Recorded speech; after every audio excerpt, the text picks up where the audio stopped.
Барлықтарыңызға сәлем. Бүгінгі талқылайтын тақырып астма және хобл кезінде қолданылатын препараттар. Астма және хобл, қазақшасы созылмалы обструктивті өкпе ауруы. Екеуі де созылмалы қабынудан туындаған тыныс алу жолдарының обструктивті аурулары. Алайда, астма кезінде тыныс алу жолдарының обструкциясы әдетте эпизодтық және қайтымды болады, ал хобл кезінде ол тұрақты және үдемелі. Ең маңыздысы, екі жағдайдағы қабыну патофизиологиясы айтарлықтай ерекшеленеді. Мысалы, хобл кезінде қабынуды негізінен макрофагтар мен нейтрофильдер қоздырады, ал астма кезінде тыныс алу жолдарында белсендірілген мес жасушалары мен эозинофилдер басым болады. Астма бұл бірінші типті гиперсезімталдық ауруы. Тыныс алу жолдарына бірінші рет антиген түскен кезде оны дендриттік жасуша қарсы алады. Ары қарай дендриттік жасуша антиген жайлы ақпаратты T-helper 2 жасушасына береді, ал T-helper 2 жасушасы Б жасушаларға хабар береді. Б жасушаларға антиген жайлы сигнал түскен соң, олар плазма жасушаларына немесе плазмоциттерге айналып, иммуноглобулин Е-ні синтездей бастайды. Иммуноглобулин Е мес жасушаларымен байланысып, оларды сенсибилизациялайды. Екінші рет сол антиген қайта тыныс жолдарына түсетін болса, иммуноглобулин Е арқылы сенсибилизацияланған мес жасушалары дегрануляцияға ұшырап, бірқатар қабыну медиаторлары гистамин, простагландиндер және лейкотриендер босап шығады. Бұл қабыну медиаторлары бронхоспазм шақырады. Олардың арасында әсіресе маңыздысы лейкотриендер. Олар тек бронхоконстрикцияны тудырып қана қоймай, сонымен қатар өкпеге эозинофилдерді тартып, қабынудың әсерін күшейтеді. Айырмашылықтарға қарамастан, астма және хоблды емдеу үшін қолданылатын көптеген препараттар бірдей.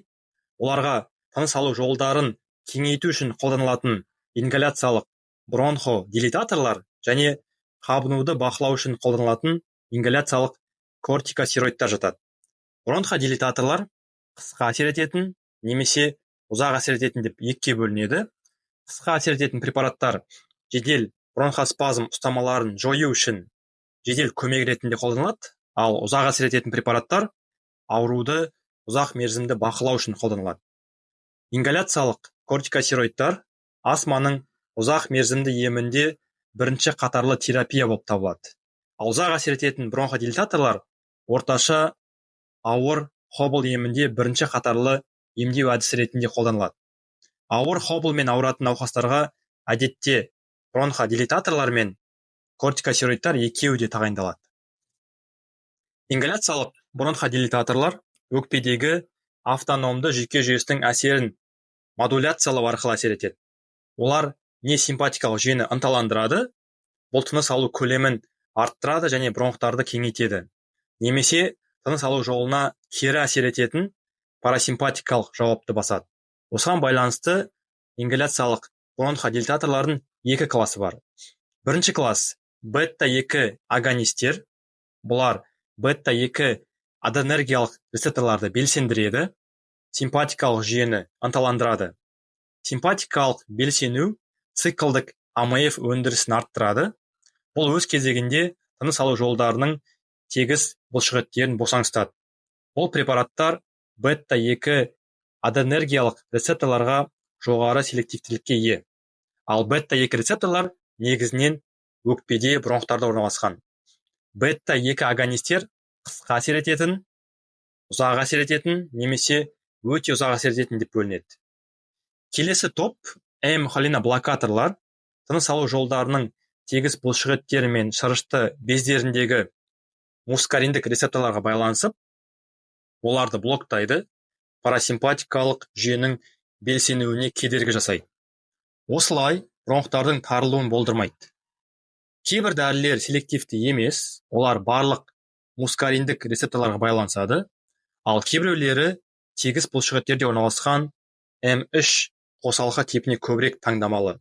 Көбіне М-холиноблокаторлар ұзақ әсер ететін препараттар.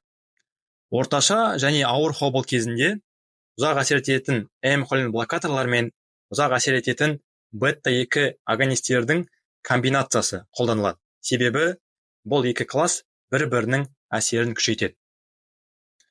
Астманың емінде екінші қатарлы ем ретінде қолданылатын препараттардың тағы бір класы бұл фосфодиэстераза 4 ингибиторы рофлумиласт. Фосфодиэстераза 4 ферменті циклдік АМФ-ті деградациялайтын фермент. Ол циклдік АМФ-ті белсенді емес АМФ-ке айналдырады. Керісінше, фосфодиэстераза 4 ферментінің тежелуі циклдік АМФ деңгейінің жоғарылауына әкеліп, бронхтардың тегіс салалы бұлшықеттің босаңсуын және қабынуға қарсы әсерді қамтамасыз етеді. Астманың емінде қолданылатын қосымша препараттар тобына мес жасушаларының тұрақтандырғыштары, кромглицин қышқылы, иммуноглобулин Е-ге қарсы антидене, омализумаб және сонымен қатар бронходилататорлық және қабынуға қарсы әсерге ие лейкотриин модификаторлары монтелукас және зилотон жатады. Осымен лекция аяқталды. Назарларыңызға рахмет.